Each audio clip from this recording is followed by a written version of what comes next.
रमो रमो सिद्ध साहुरम। यह पाठ है आदि प्रभु 24 तीर्थंकर भगवंतों में इस काल में प्रथम तीर्थंकर हुए भगवान ऋषभदेव स्वामी, जिनको आदिनाथ स्वामी भी कहा जाता है। श्री पुरुदेव भी कहते हैं, आदि ब्रह्मा भी कहते हैं, प्रजापति भी कहते हैं और बहुत से नाम इनके हैं। श्री आदिनाथ स्वामी आदि प्रभु प्रथम तीर्थंकर थे। आदिनाथ जी की माता का नाम था मरुदेवी, पिताश्री का नाम राजा नाभिराय था। आदिनाथ स्वामी का जन्म कौशल देश की अयोध्या में हुआ था। श्री आदिनाथ स्वामी इक्ष्वाकु वंश के थे। चैत कृष्ण नवमी के दिन इनका जन्म हुआ था। भोग भूमि का जब समाप्त हो रही थी और कर्म भूमि का प्रारंभ होने वाला था, उसी समय ऋषभदेव का जन्म हुआ था। पहले भोग भूमि में भोग सामग्री कल्प वृक्षों से मिलती थी। कर्म भूमि प्रारंभ होते ही कल्प वृक्षों ने भोग सामग्री देना बंद कर दिया था, जिससे जनता में त्राही त्राही मच गई। सारे मानव इस समस्या को लेकर राजा नाभिराय के पास पहुँचे और नाभिराय ने कहा कि इसका समाधान अवधि ज्ञानी ऋषभदेव करेंगे। ऋषभदेव ने दुखी जनता को देखकर जीविका चलाने के लिए षट कर्म का उपदेश दिया था। षट कर्म जैसे असी, मसी, कृषि, वाणिज्य, विद्या और शिल्प। असी का अर्थ है तलवार, जो देश की रक्षा के लिए तलवार लेकर देश की सीमा पर खड़े रहकर देश की रक्षा करते हैं। ऐसे सैनिक एवं नगर की रक्षा के लिए भी चौकीदार आदि भी रहते हैं। मसी का अर्थ है स्याही। स्याही अर्थात मुनीमी करने वाले और भी लेखा जोखा रखने वाले, लिपिक, चार्टर्ड अकाउंटेंट्स, शार्ट हैंडर आदि। कृषि, जीव हिंसा का ध्यान रखते हुए खेती करना। वाणिज्य, सात्विक अहिंसक व्यापार उद्योग करना। विद्या, 72 कलाओं को करना और भी शैक्षणिक कार्य करना। शिल्प, सुनार, कुम्हार, चित्रकार, कारीगर, धोबी, नाई, रसोई बनाना आदि।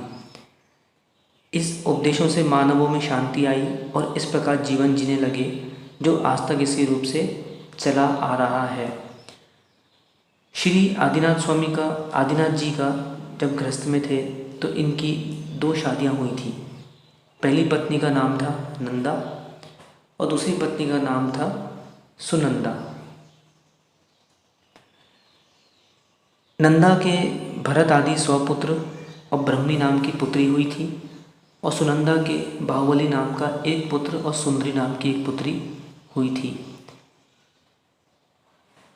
श्री आदिनाथ जी का कुमार काल 20 लाख पूर्व रहा और राजभोग काल 63 लाख पूर्व प्रमाण था।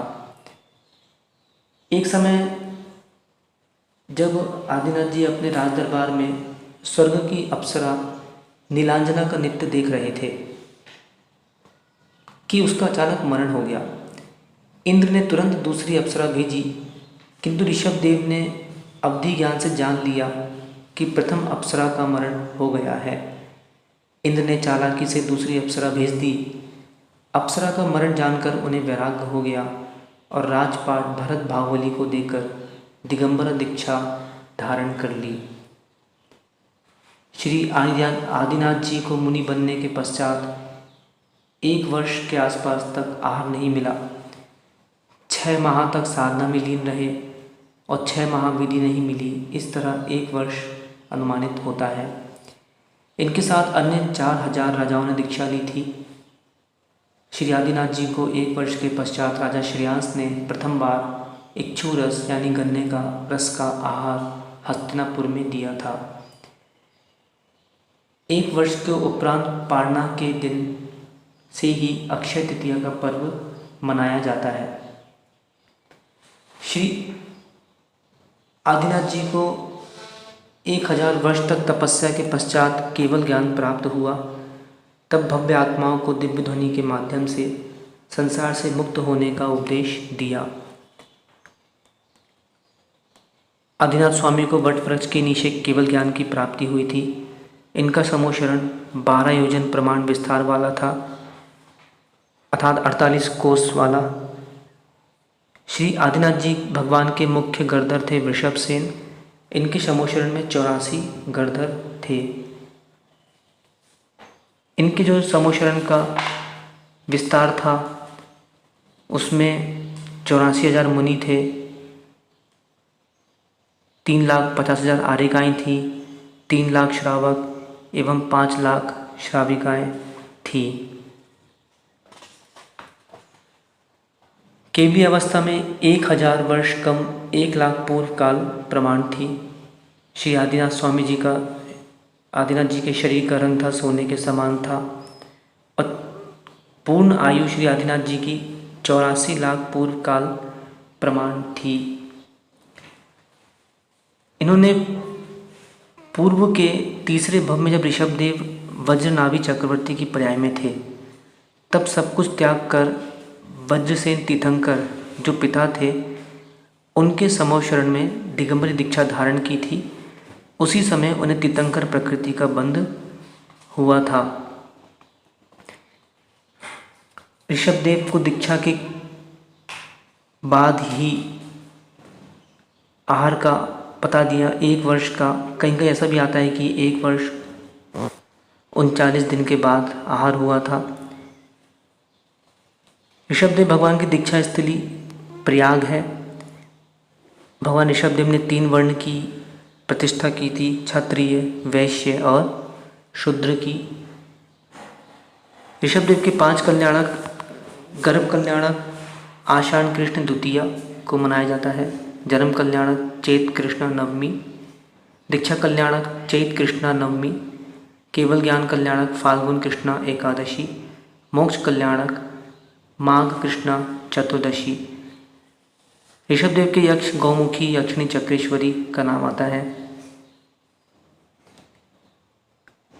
ऋषभदेव जो थे उनके पुत्रों में अनंतवीर सबसे प्रथम मोक्ष को गए